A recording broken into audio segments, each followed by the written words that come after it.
The Detroit Lions finished the 2023 season with a 12-5 record and won their division for the first time in 30 years. They also won not one, but two playoff games for the first time in a single postseason, and to say it was a successful year for them would be a major understatement. They were a field goal away from going to the Super Bowl as they lost to the 49ers in the NFC Championship game with a score of 34-31. After what was the best season in Lions franchise history, they could have easily sat back and enjoyed hearing about how good their 2023 season was and coast and hoped that they can get to a Super Bowl this year. But they didn't, and the Lions improved a lot from the end of the year until now, which is pretty scary for the rest of the NFL, considering how close they were to getting to the Super Bowl last year. And if a few things didn't go against them, like an insane Brandon Ayuk catch in the NFC Championship game for example, they may have got to the Super Bowl last year.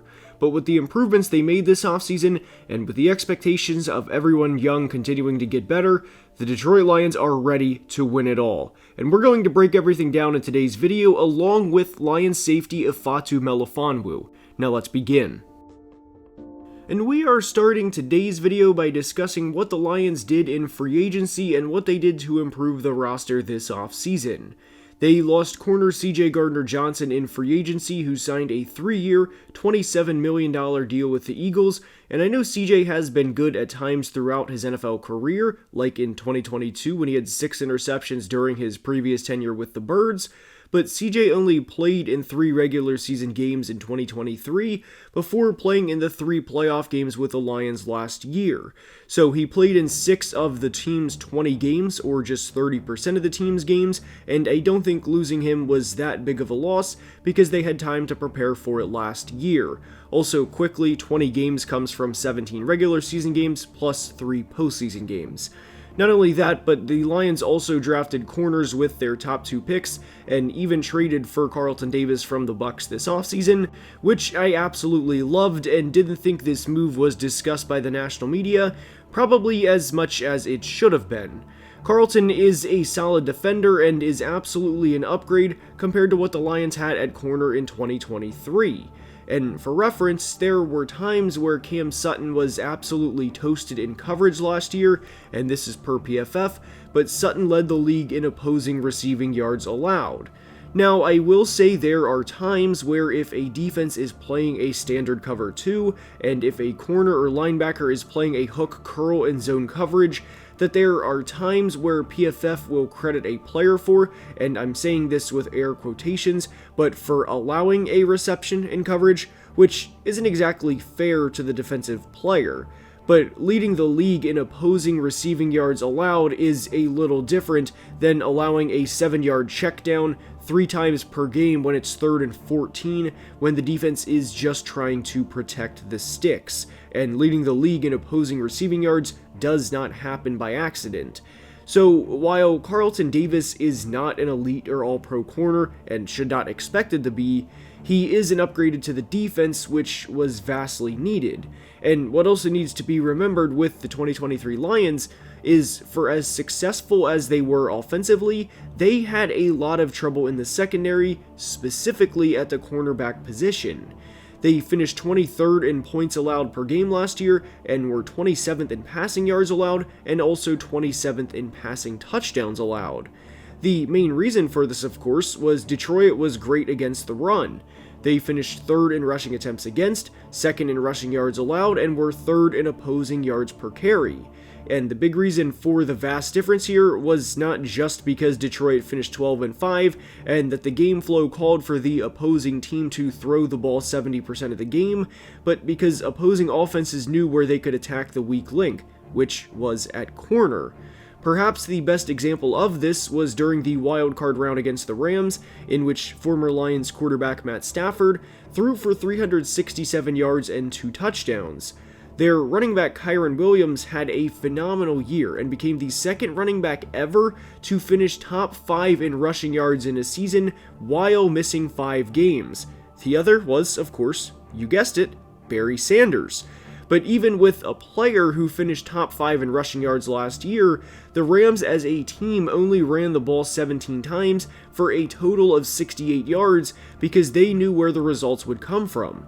That's not to take away from the Lions' playoff win, of course, as much as it is to credit what Brad Holmes did this offseason to fix a major hole, which they did by trading for a good starting corner and by drafting 2 good corner prospects in the first 2 rounds of the 2024 NFL Draft. Now, one other part of the Lions' defense that has to be better in 2024 is the pass rush outside of Aiden Hutchinson, of course. Aiden Hutchinson carried, and I mean carried, the Lions' pass rush in 2023. Hutch finished second in the NFL in pressures last year with 101, and finished just 2 behind the Cowboys' Micah Parsons. As you can imagine, with a player on a team whose second leading pass rusher finished with just 34 pressures, Hutch was double-teamed a lot. Double-teamed, chipped, you name it, teams did whatever they could to slow down Hutch because there was no legitimate second option.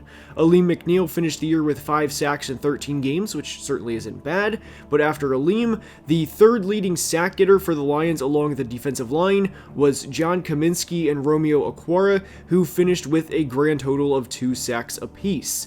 Kaminsky had just 29 pressures on the year on 375 pass rushing snaps, and the Lions addressed the pass rush as much as they could this offseason. The reality for Detroit is the magical offseasons of acquiring a generational tackle like Penei Sewell and Amon-Ra in the same draft, or like the 2023 draft in which they set their franchise up for years of success. I don't want to say are over because it still is entirely possible, but I certainly would not expect those types of drafts selecting near pick 28, 30, or even 32 in the upcoming drafts. The Chiefs had an absolutely insane 2022 draft selecting in the later part of the first round, but that is not the standard. And the reason I wanted to preface that is because what Detroit has been doing to improve their roster since Brad Holmes took over has been insane and not normal. And that's in a good way, by the way.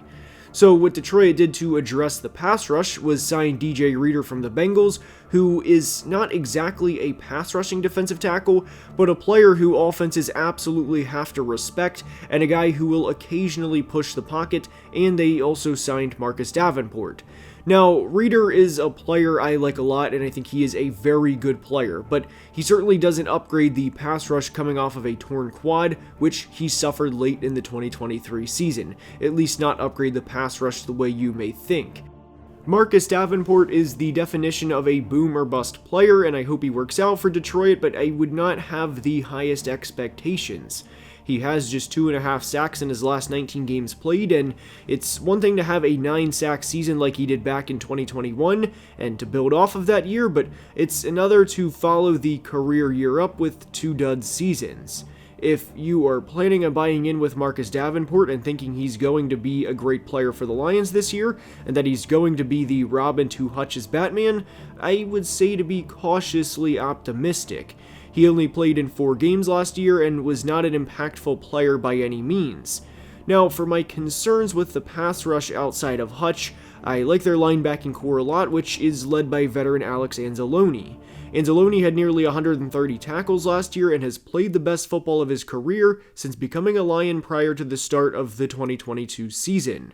Jack Campbell showed flashes during his rookie year, and he was a player I loved coming out of Iowa, and a guy who I think is going to take a big step this year.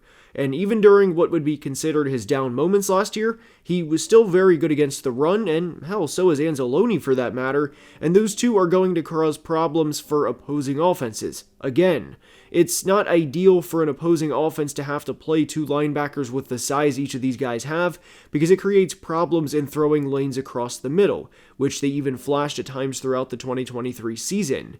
With the improvements Detroit made defensively this offseason, they should be far from a team that finishes 23rd in points allowed per game for the second straight year. As for the Lions' 2024 offense, really all you can do as an opposing defense is hope you stop them, hope you catch them on an off day.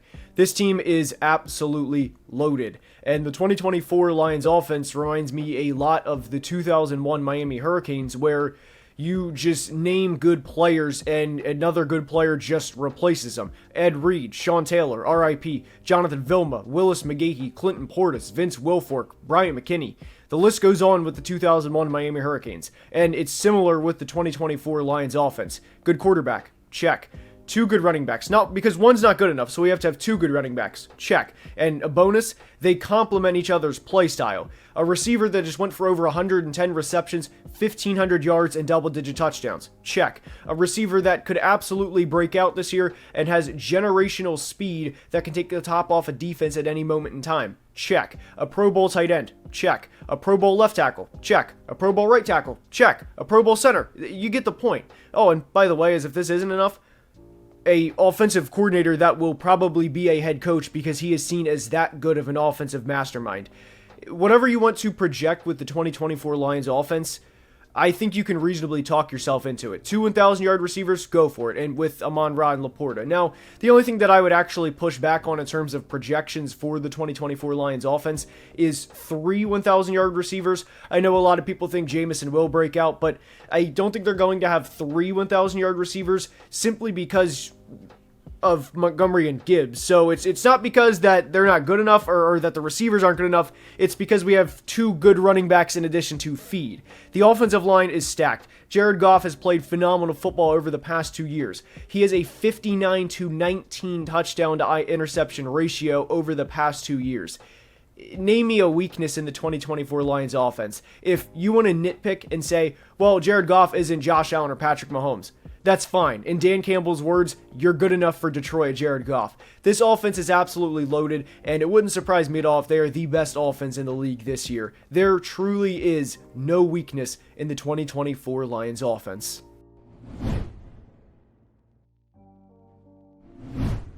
As for the Lions rookies this year, I expect significant contribution from their first two picks without a lot after, but that's fine, and we'll dive in.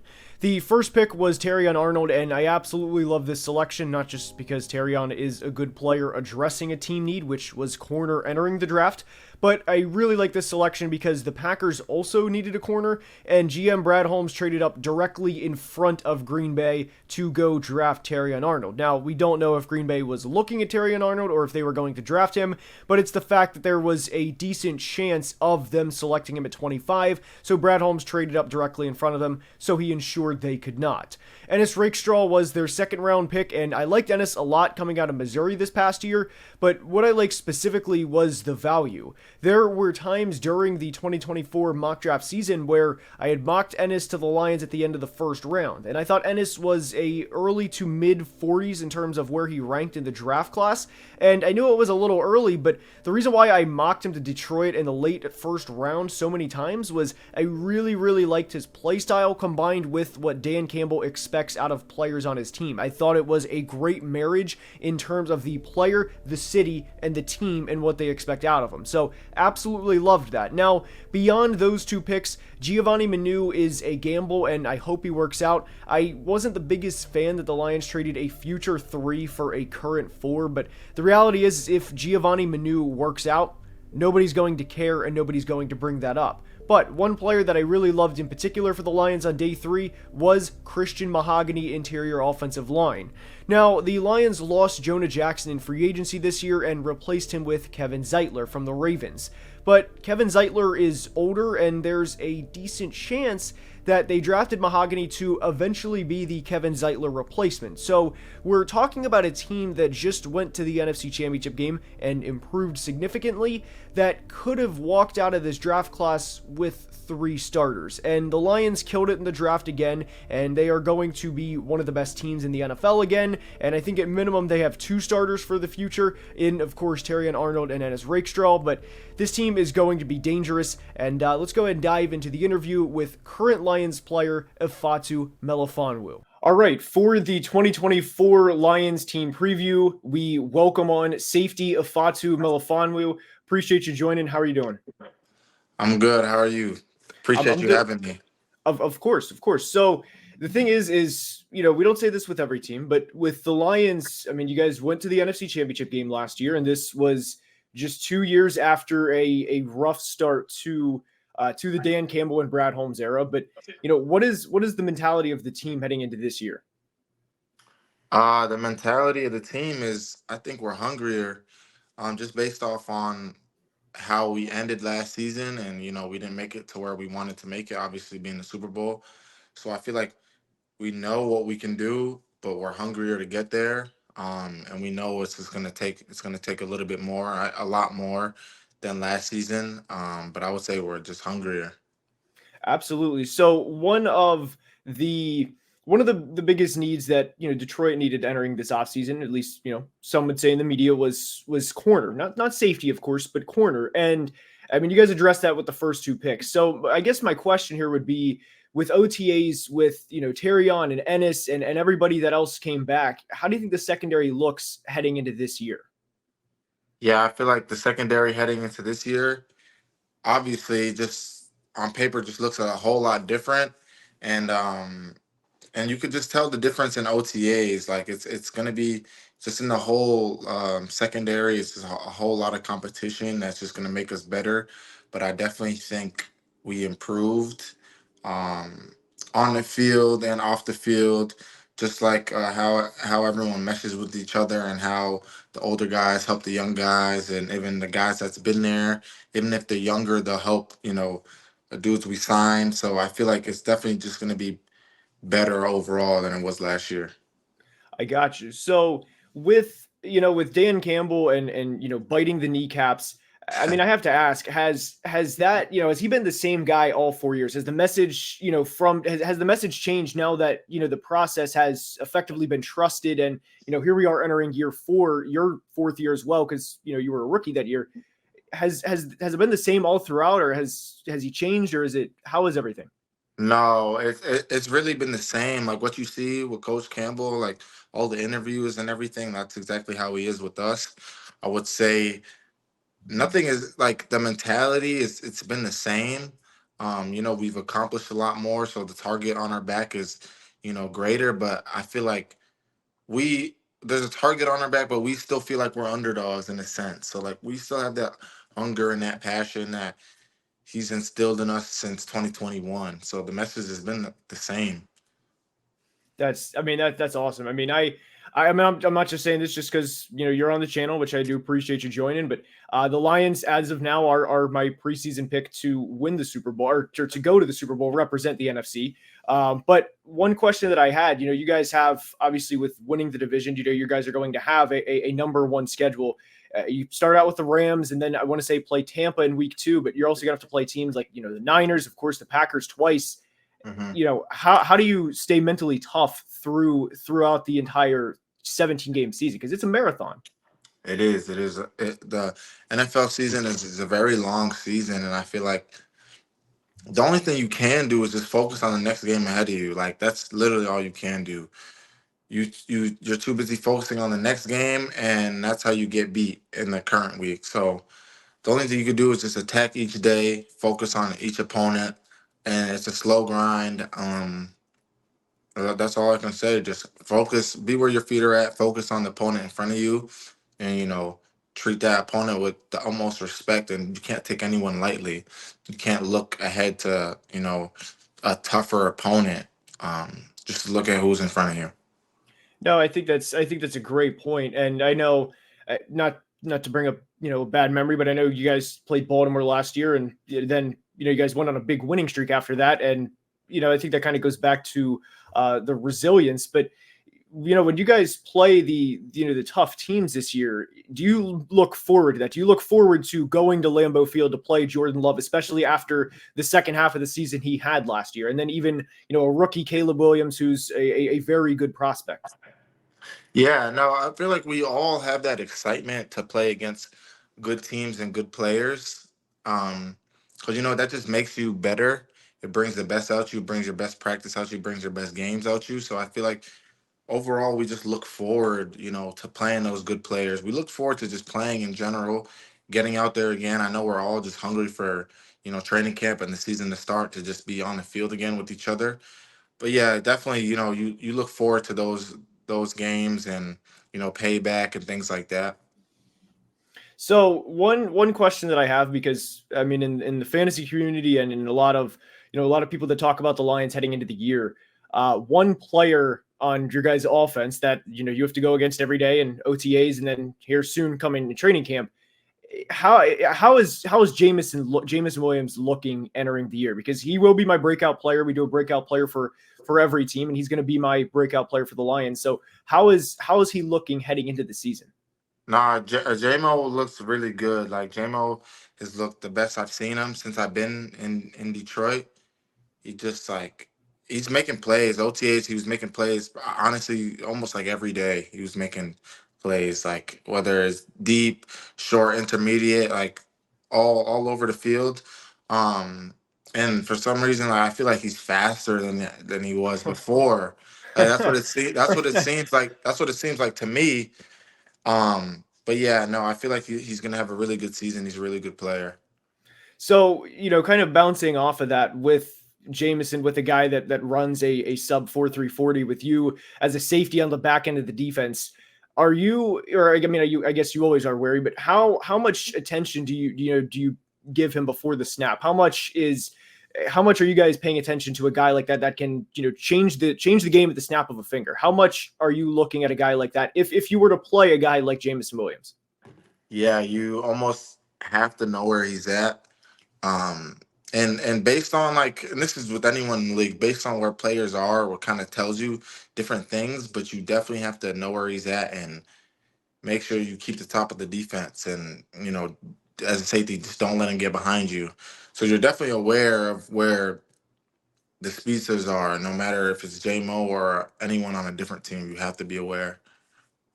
I got you. So, I often talk about on the channel, complementary football, and obviously with the running backs that the Lions have, the two-headed monster and Jameer and David. Is that something that you guys, I guess I don't want to say are grateful for, but is that something that you guys are like you're very aware of, that the defense can get an extra play or two, especially when you add up the time of possession, and if you guys have a couple of minutes, or if the offense is on the field a couple of minutes more, that adds up to almost the course of an entire game that you guys are off the field by the end of the season. So is that something you guys are like thinking about, or do you think that's a coaching thing? Or No, I feel like I've never even thought about it that way. I don't think we think about that on defense. We just know we got two really good running backs, and they give us the best chances to win when they're playing, when they're the combination like that, and they're just a lot of fun to watch, and they're both exciting players, and they're just huge contributors to our offense. But I don't think we think about it like, oh, they give us more rest. Nah, I never really thought about it like that. well, there was a video recently of Monty deadlifting 700 pounds, so he's Yeah, I saw imagine that. I'd imagine he's going to get a lot of touches inside the 5 yard line this year again. Yeah. But so you guys finished, I mean, 23rd last year in points allowed per game. Is that something that heading into the offseason that you are aware of? Is that something that you guys are looking to fix? And how does that how do you get better heading into 2024? Because obviously the goal is to win a Super Bowl, but you know one step at a time, 1% better. Mhm. Yeah, I feel like all them things we've definitely thought about, and what's on our mind. We're just looking to improve. I think just with the new additions we got, in the secondary, just even on defense, I just feel like those things will be addressed, and we'll just have a better overall team defense.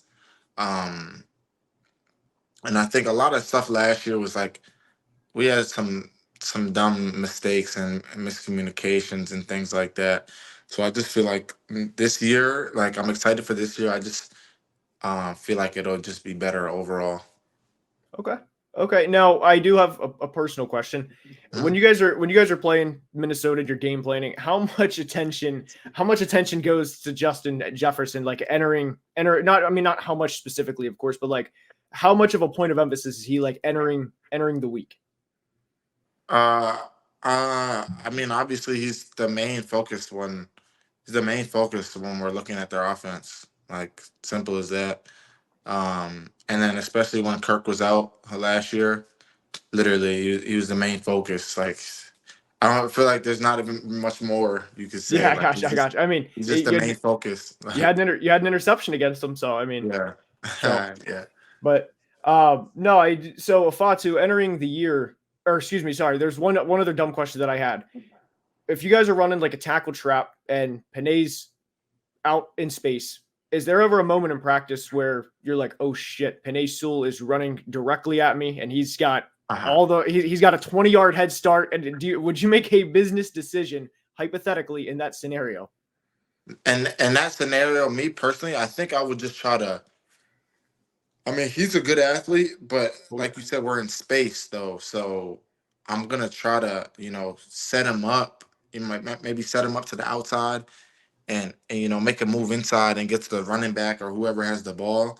But if it's one of them situations, it's like shit. What can you do? I just got to take on the block. I got to take on the block outside in and force it back.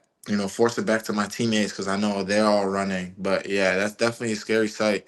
Panay moving like because Panay can run He too. can. He can. He's But yeah, out in very, very space good like athlete. that though, out in space like that, I'm definitely gonna try to beat him with speed. Use my advantage. Use it to my advantage. The space. Absolutely. So you were obviously a part of the 2021 Lions draft class, which got the team back, if you will, with Panay, with Amon Ra, with yourself. Mhm. How often, and of course the Lions have had insane draft classes over the past few years. How long were you into practice, or were you into OTAs before you were like in 2022? Man, Hutchinson's a terrific player, or even last year, Jahmyr Gibbs is a phenomenal player. Laporte is an elite player. How long did it take in OTAs for you to be like, all right, Brad Holmes did it again? Um, mm, that's a good question. You talking about? Oh, you talking about for this year? Any years. Oh, Panay, for any Panay, year. Hutch, any of them. I don't know. I feel like because it's hard to say because everyone peaks at different times. Like obviously, my second year, Hutch came in. Everyone knew who Hutch was and stuff. So it was like off of that pick, you already knew. Oh, Bad Holmes did it again. But just watching him practice and everything, like just watching him practice, like you knew he was a dog. And then JMO coming off the injury, and he first came to practice, and it was like no one ever seen speed like that. Um, then the next year coming in with BB been a dog since OTAs and training camp. I feel like Laporte was good. He was catching everything, but it was like kind of like once we started playing the games, that's when we really was like, oh shit, like Laporta is like that. Um, so it just happens at different moments for different players. Some you can see it right away, and OTAs, training camp. Some it might take one game. Gibbs had a kind of a slow start. We ever knew Gibbs was fast as hell, like in practice Right. and everything, and a good running back, and just watching his tape. But then it took him a little bit. It took him like maybe 4 or 5 games, and he had a breakout game versus the Raiders. So like it all happens differently for different players. Like even my class, like Panay been a dog since he first got there. St. Brown was so consistent rookie year. But then for like it just me and Derek Barnes, we kind of like Derek probably popped out 2022, but me it took me this year. So everyone has their different like breakout seasons and breakout moments. It just happens differently for every player.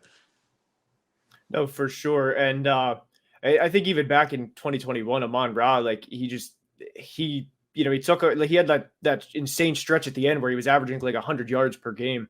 Mhm. For the final 5 or 6 games.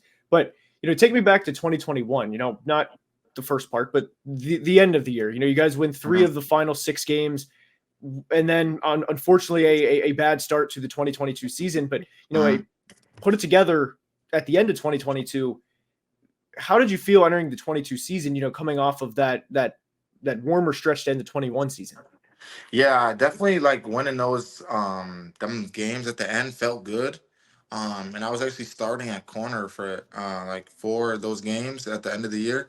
I mean, it felt good, I guess gained some momentum um to end that year, but overall, like the way we lost, if you watch those games, I know we went 3-13-1, but if the way we lost a lot of those games was like by a touchdown or less. Right. Like a lot of them was game-winning field goals. Justin Tucker, 66-yard field 67. goal. Yeah, it's NFL record. Kirk, the Vikings had a game-winning field goal against us. a lot of the games, like, or like we had the ball last and we just couldn't score, like, the time ran out, things like that. So a lot of those games that we lost that season were so close. We all kind of had that feeling that we weren't like discouraged. Like we just know we're like right there. And then obviously, it eventually happened. I know we had a slow start to 2022, but we just put the pieces together and you could just see how, it's been building since then. It has been. Excuse me. It has been, and there was. I mean, there were. I mean, I didn't go through it obviously, but I would imagine that there were tough times, especially after the New England game in 2022. But we're going to take one step at a time, and we're going to gradually get there, and then the hot streak to end the 22 season, which was built on in 2023, and I like what you said about Branch, who he broke out right away at the pick six in week one against Kansas City last year, but Mhm. I mean, entering this year, I mean, you guys have to think that the North is your guys to lose, right?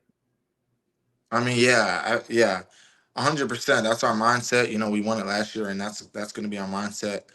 There's a target on our back, but we're not looking at that. No. We there's a target. It's not like we're just trying to defend, the title. We're trying to go get it again. You know what I'm saying?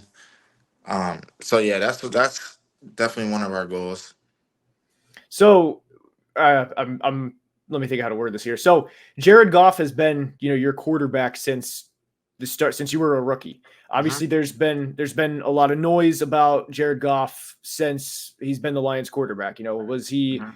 the guy? How have you seen him over the past few years? Just lock in, focus on the goal, and as we've seen the past 2 years, I mean, he's been a dude over the past 2 years. Mhm. How has he been the same guy day in day out? How has that been over the past couple of years?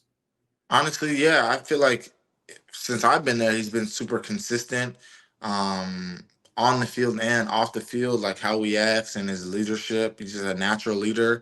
Guys want to follow him, and when he's on the field, we just assume that we're going to score. I feel like he's just been super consistent, especially the last 2 years. He's had put back to back great seasons, but I wouldn't say I've seen like a visible change since my rookie year. I feel like he's always been that leader the guys on offense have depended on, and just the whole team. But so I wouldn't say I've seen like any big change. Okay, so entering this year, I mean, you guys, like we said, the holes that were there were fixed. I mean, there was some questions along the interior defensive line to pass rush. You guys went out and signed DJ Reader, and then even traded for Carlton Davis. So, I mean, this has to be the year, right? Like this has to be. I mean, all the stars are aligning. Yeah, I mean that's the goal. That's definitely the goal. That's what we got in mind. Like I said before, we're hungry for it. We were that close, and just to lose the way we lost, you know, we understand it's gonna take more. It's gonna take more on all in all aspects, but that's definitely the goal, and I'm excited. Just to get started and take a step closer to reaching that. I got you. Well, Fatu, good luck this year. I appreciate your time, and hopefully you guys win a Super Bowl this year. Thank you. I appreciate it. That will wrap up the Lions team preview. I hope you enjoyed it. If you did, please like and subscribe, as only about 42% of people watching are subscribed and helps the channel tremendously. A big thank you to Ifeatu Melifonwu for coming through for the team preview, and until next time, please be safe and have a great day. Love you guys.